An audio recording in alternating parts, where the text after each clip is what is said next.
than exists in any city on the African continent. Because that's what you and I are, Africa. The Second Amendment to the Constitution spells out the right of people under this particular governmental system to have arms to defend themselves. All of you know I'm not an integrationist. Give me your uniform, and don't give me your rifle, because I might use it on someone that you don't intend for me to use. I still believe the best thing for us to do is go back home to Africa. But while we're getting ready to go back, we've got to eat now, we've got to sleep now, we have to have some clothes now, our children have to go to school, and we need someplace to work. The cracker does, when he comes in power, he takes all the Negro leaders and invites them for coffee to show that he's all right. Oh, I say, you've been misled. You've been had. You've been took. And alcohol. They call Mr. Muhammad a black supremacist because he teaches you and me not only that we're as good as the white man, but better than the white man. Yes, better than the white man. You are better than the white man. And that's not saying anything. That's not saying, you know where just to be equal with him. Who is he to be equal with?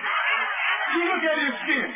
You can't compare your skin with his skin, while your skin looks like gold beside his.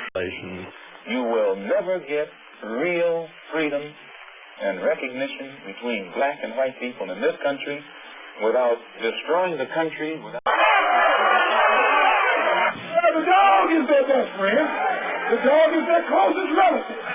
They got the same kind of hair, the same kind of skin, and the same kind of smell. Oh, yeah. Is that our people, of which there are now 22 million, be involved in a mass exodus back to our own homeland. To expose it to the fullest of my ability, let the chips fall where they may.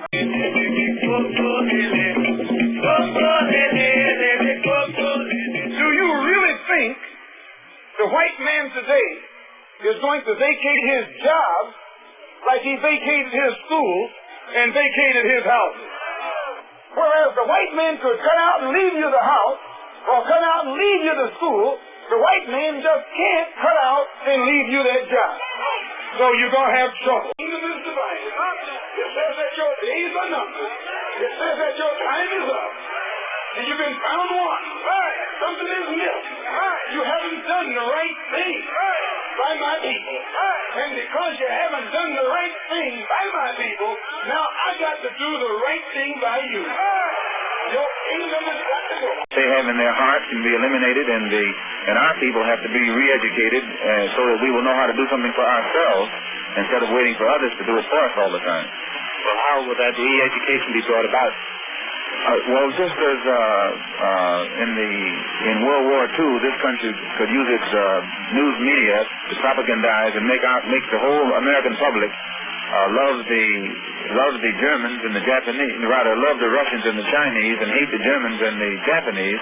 And then after the war, they changed it and made the American public love the Germans and love the Japanese, hate the Russians and hate the Chinese, which shows that they can make the American public love whom they will and hate whom. And they are not qualified to continue to sit in that international body and talk about what human rights should be done in other countries on this earth.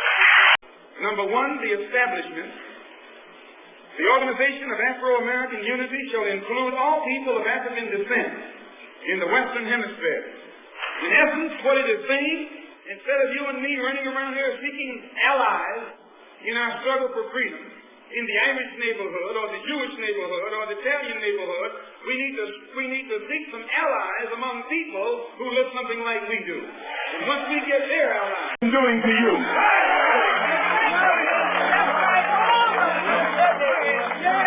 You can't take a white woman in a white neighborhood. You can't grab a white woman in a white neighborhood.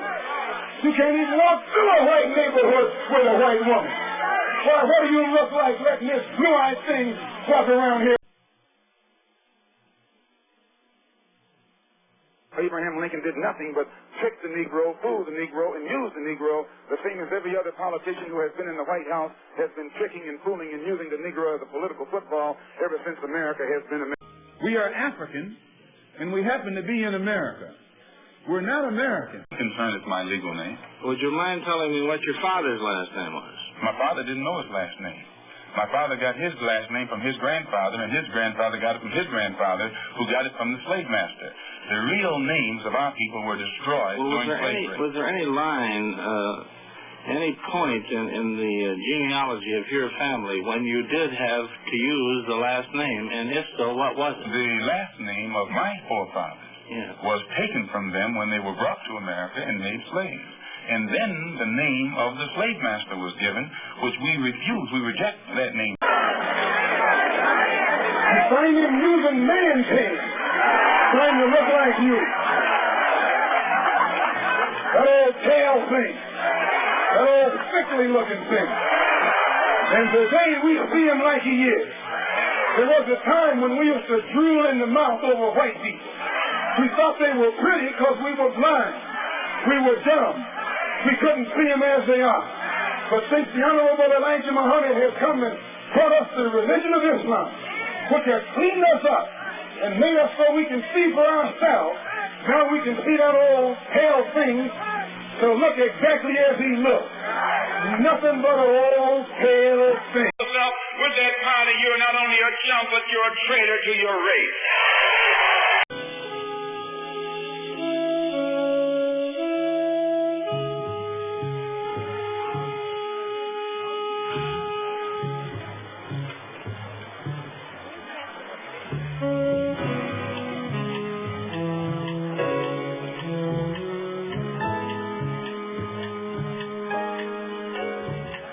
Who taught you to hate the color of your skin? Who taught you to hate the texture of your hair? Who taught you to hate the shape of your nose and the shape of your lips? Who taught you to hate yourself from the top of your head to the soles of your feet? Who taught you to hate your own kind? Who taught you to hate the race that you belong to? So much so that you don't want to be around each other. That separation is the best way and the only sensible way, not integration. Minister Malcolm was honest. He was sincere. White people rule so many black people. This is the thing you should want to know. How could so few? The white man today will tell you that thousands of years ago, the black man in Africa was living in palaces. The black man in Africa was wearing silk. The black man in Africa was cooking and seasoning his food. The black man in Africa had mastered the arts and the sciences. He knew the course of the stars in the universe before the man up in Europe knew that the earth wasn't flat. Here's the disgrace. I formerly was a criminal. I formerly was in prison. I'm not ashamed of that. You never can use that over my head. And that he's using the wrong stick. I don't feel that stick.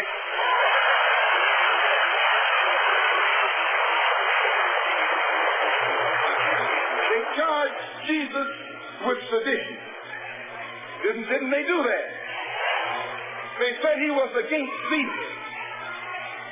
They said he was discriminating because he told his disciples, go not the way of the Gentiles, but rather go to the lost sheep. Go to the people who don't know who they are, who are lost from the knowledge of themselves, and who are strangers in a land that is not theirs. We respect him, but we don't have any desire to be integrated with him. We want to be separated from him. We want to please God. We want to get on God's side, so God will be on our side. We want to make ourselves acceptable to God. We don't want to make ourselves acceptable to the white man. We're not trying to impress the white man. We shake his hand. We show him with